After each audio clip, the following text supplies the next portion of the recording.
Boa tarde a todos. Vamos dar início a nossas apresentações. Bom, agora a apresentação vai ser do Giovanni, lembrando que as apresentações a partir de agora são todas parciais também. E ele vai falar um pouco sobre o problema de Cauchy na relatividade geral.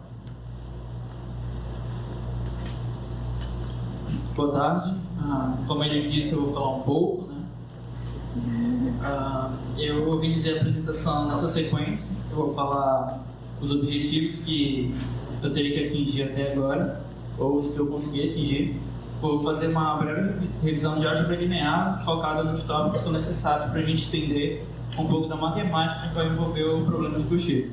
Aí eu vou passar para a álgebra multilinear, dando uma generalização da álgebra linear ainda em dimensão finita, só para falar do produto tensorial, porque os elementos resultantes do produto tensorial são os elementos que a gente chama de tensores, que é o que a gente vai trabalhar na relatividade geral de forma usual, né? Vou falar um tópico somente de geometria diferencial, só para justificar o item 5, que são equações diferenciais parciais, e que eu só vou mencionar sobre a classificação delas. E por último, vou dar uma ideia do que seria o problema de Cauchy na relatividade geral. Bom, até agora o objetivo seria compreender os conceitos basilares necessários para estudar o problema de Cauchy, que são os tópicos que eu citei anteriormente, e entender de forma geral, ter uma mínima ideia do que seria o problema de Cauchy na relatividade geral. Bom, como a gente estuda isso em álgebra linear 2, a parte de espaços vetoriais, eu foquei em direto o item de mudança de base. Por que o item de mudança de base? Porque um dos termos que aparecem nos livros textos que a gente usa para estudar a parte de tensores, eles dão um nome diferente para vetores e para funcionais lineares. Nesse caso aqui, eu estou considerando duas bases de um espaço vetorial qualquer e estou vendo como eu escrevo elementos de uma base em termos da outra. Aqueles coeficientes aqui, lambda e j, eles vão montar uma matriz, que é a matriz de mudança de base. Agora eu estou pegando um vetor pertencente àquele espaço e escrevendo em termos dos elementos da base que eu mostrei no slide anterior. Fazendo isso e usando aquela igualdade entre os elementos das duas bases, a gente consegue uma equivalência entre os coeficientes, porque existe um teorema em álgebra linear que garante que um vetor é escrito de forma única numa base. E a gente consegue essa igualdade aí entre os coeficientes. E se vocês olharem aqui, o beta estava relacionado na segunda base e o alfa aqui relacionado à primeira base. Então aqui eu estou saindo mais ou menos em relação aos coeficientes da segunda base para a primeira. Se a gente voltar aqui, eu estou saindo da primeira base para a segunda. Essa inversão de sentido faz com que a gente tenha esse nome aqui de vetores contravariantes, quando a gente está trabalhando com vetores. Agora eu vou falar de uma coisa que a gente não vê no curso de álgebra linear, que é o bidual. O bidual, ele vai ser na verdade seria o dual, não. Na verdade seria o dual, que foi um erro ali do meu assessor.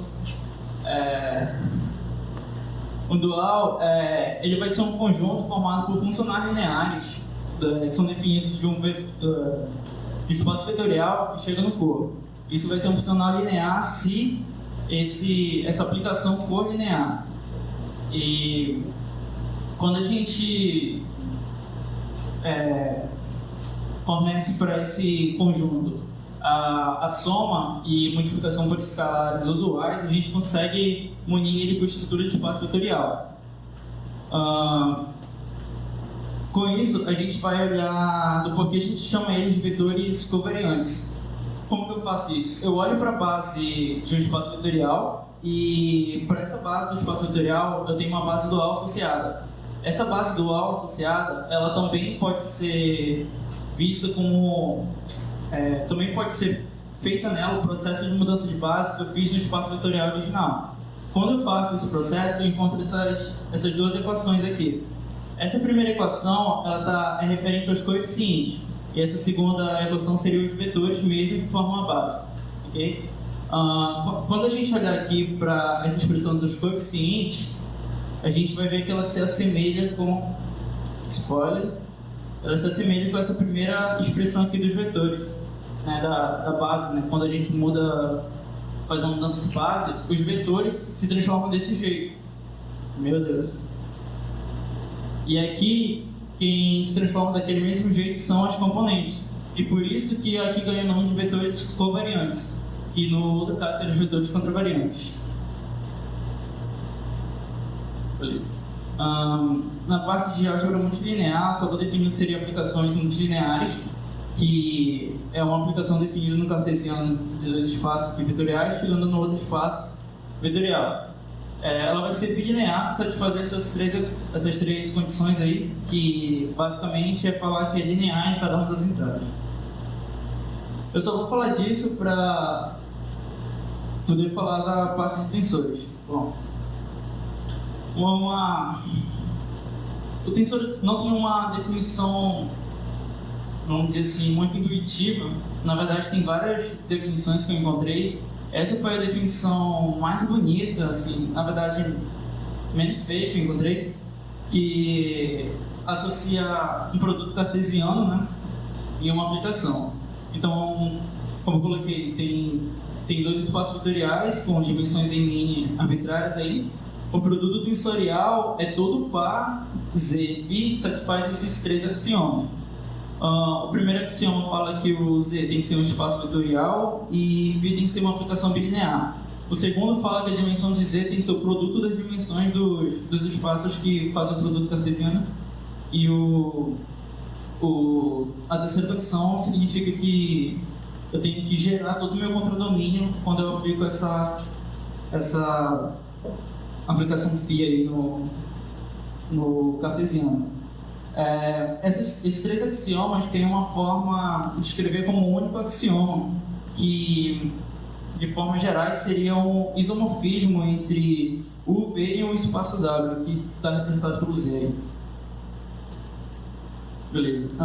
Na parte de geometria diferencial, como eu falei, você ia falar um tópico para justificar o uso das equações diferenciais parciais. Imersões, elas podem ser definidas como uma função diferencial entre variedades diferenciadas. Eu preciso dessa diferenciabilidade porque o critério para ser imersão está escrito justamente na diferencial. Eu preciso que a diferencial dessa função seja injetiva em todo ponto da variedade. Quando isso ocorre, eu tenho uma imersão. Devido a essa definição que depende da diferencial, as imersões geralmente estão relacionadas com equações diferenciais parciais. E é por isso que a gente vai fazer o estudo delas. Outra coisa que faltou falar, por que eu vou usar imersões aqui?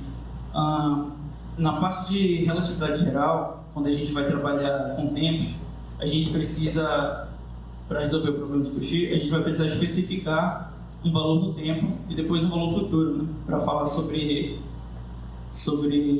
problemas de volume inicial que eu vou contar depois.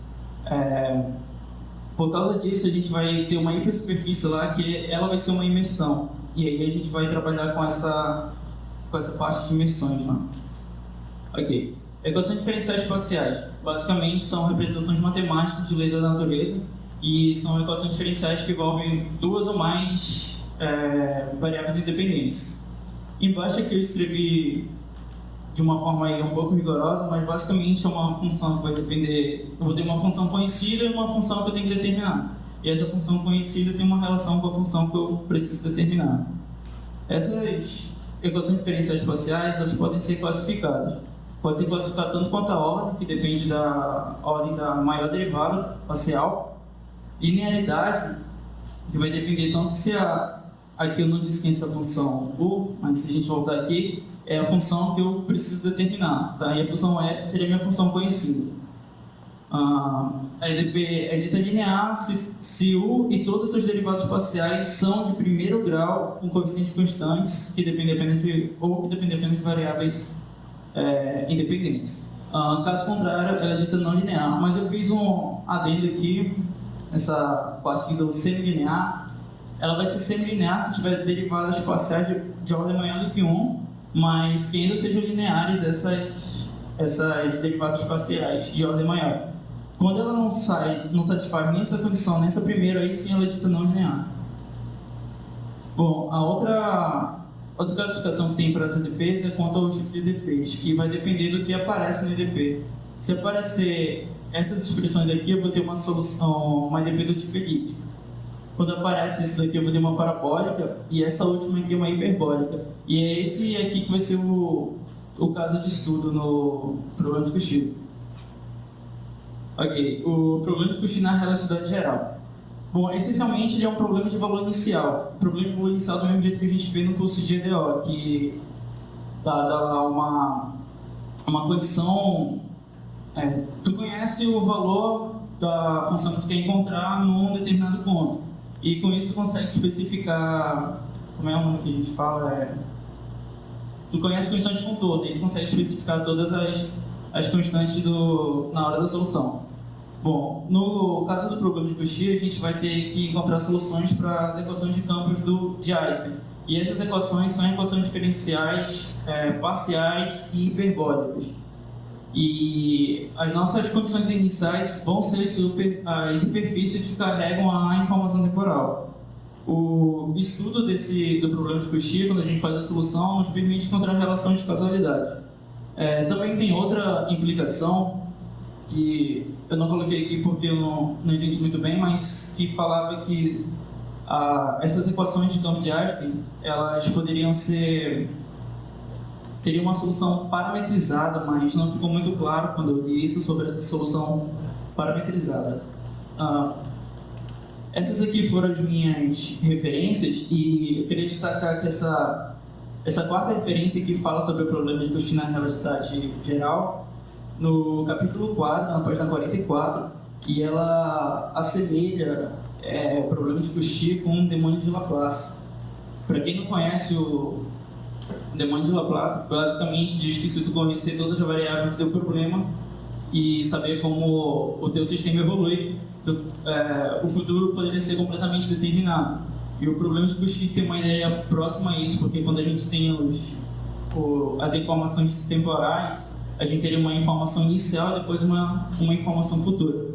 E aí saberia como o nosso sistema evolui, que são... Eu esqueci o nome para essas equações lá no livro desse, aliás, nesse artigo que eu estava lendo. E aí, bom, enfim, a semelhança é tu conseguir analisar pontos futuros sabendo alguns instantes no passado. E essa foi a minha apresentação, obrigado.